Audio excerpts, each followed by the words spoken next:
Distinguished guests in India and USA. Namaste.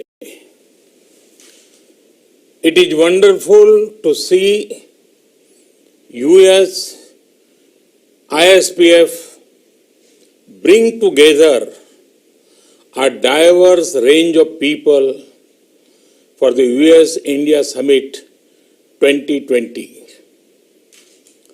The work of the US ISPF is bringing India and USA closer is commendable. I have known John Chambers for many years now. His affection towards India is very, very strong. A few years ago, he was awarded the Padma Shri honor. Friends, the theme of this year is a relevant one, navigating new challenges.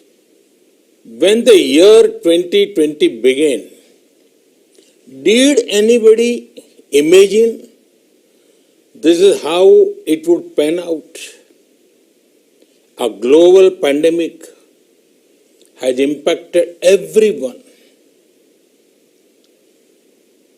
It is testing our resilience, our public health systems, our economic systems. The current situation demands a fresh mindset, a mindset where the approach to development is human-centric, where there is a spirit of cooperation between everyone.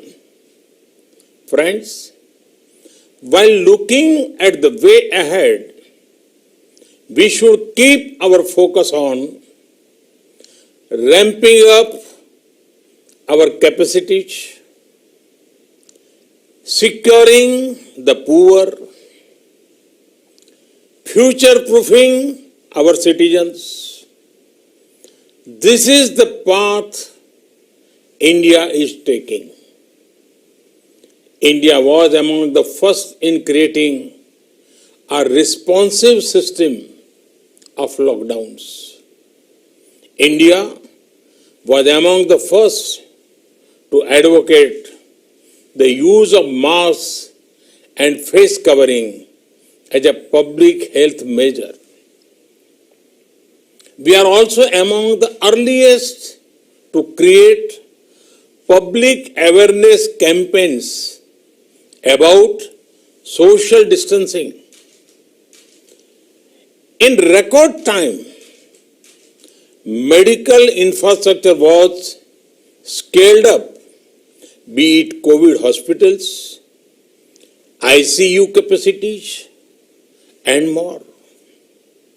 Starting from one testing lab in January, we now have around 1,600 labs across the country. The outcome of these efforts has been that a country with 1.3 billion people and limited resources has one of the lowest death rates per million in the world. The recovery rate is also steadily rising. I am happy that our business community, in particular small businessmen, proactive. From almost nothing, they made us the second largest PPE kit manufacturers in the world.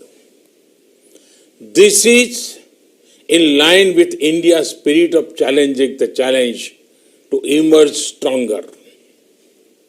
In the last few months, the nation has battled COVID and other natural crises such as floods, two cyclones, locust attack.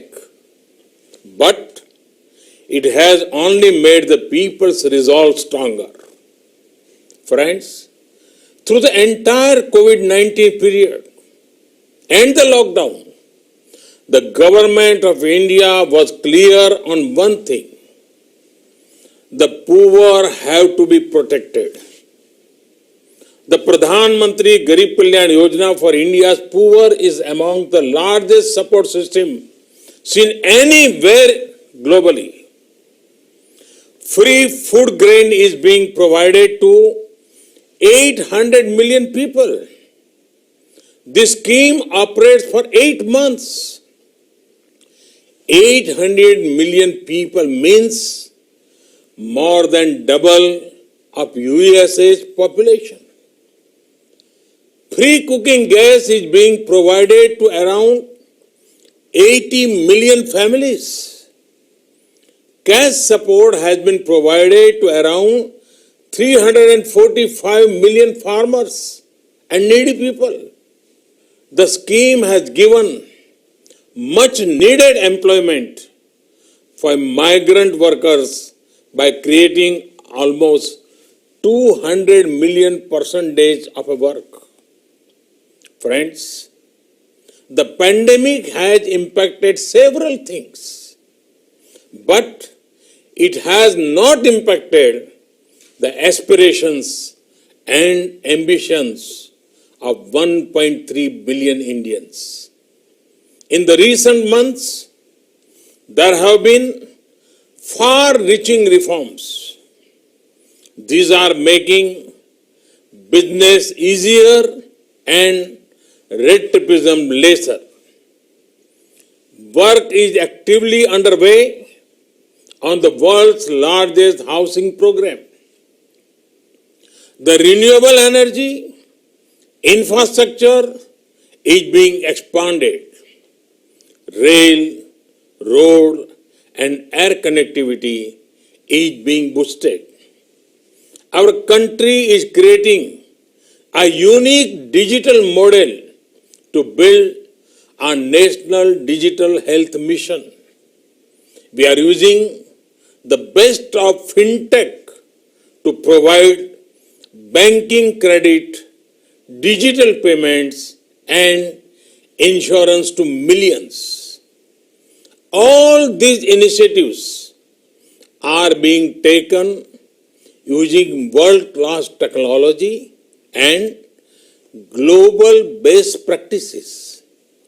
Friends, this pandemic has also shown the world that the decision on developing global supply chains should be based on not only on costs, they should also be based on trust, along with affordability of geography. Companies are now also looking for reliability and policy stability. India is the location which has all of these qualities. As a result, India is also becoming one of the leading attractions for foreign investment. Be it America or the Gulf, be it Europe or Australia, the world believes in us. We have received over $20 billion of foreign investment flows during this year.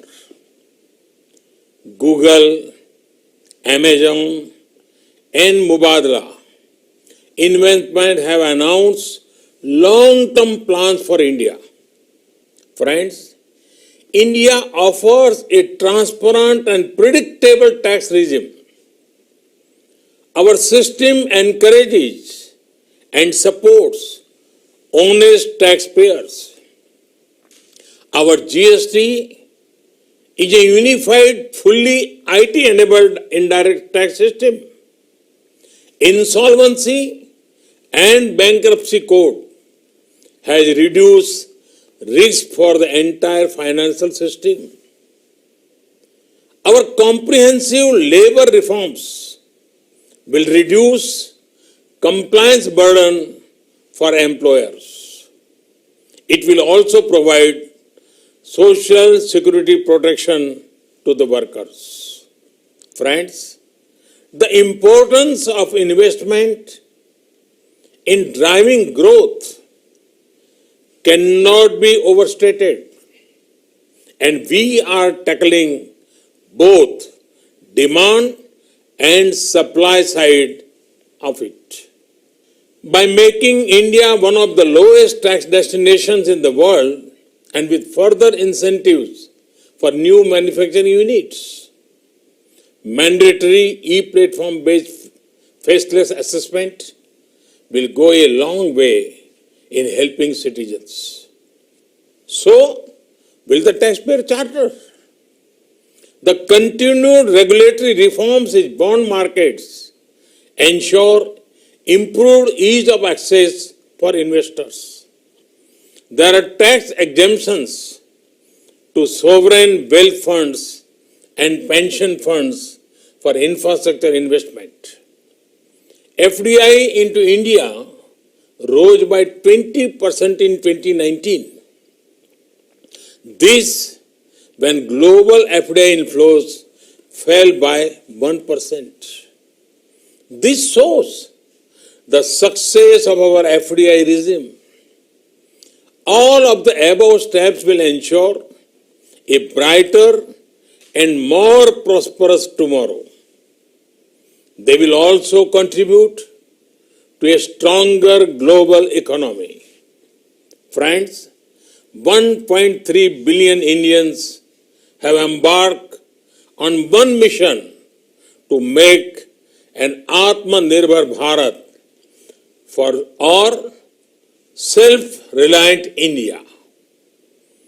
Atmanirbhar Bharat merges the local with global. It ensures India's strengths act as a global force multiplier. Time and again, India has shown that our goal is global good. Despite our large local needs, we did not shy away from our global responsibility. The responsibility of being the world's leading producer of generic medicines. We ensured constant supplies to the world. We are also at the forefront of research on the vaccine for COVID-19. A self-reliant and peaceful India ensures a better world. Atmanirbhar Bharat is about transforming India from being just a passive market to an active manufacturing hub at the heart of a global value chains. Friends, the road further ahead is full of opportunities. These opportunities are in the public and private sector. They cover core economic sectors as well as the social sectors. Recent sectors that have opened include coal, mining, railways, defense, space, and atomic energy. Production-linked incentive schemes have been launched for mobile and electronics, medical devices, pharma sectors. They have been well received.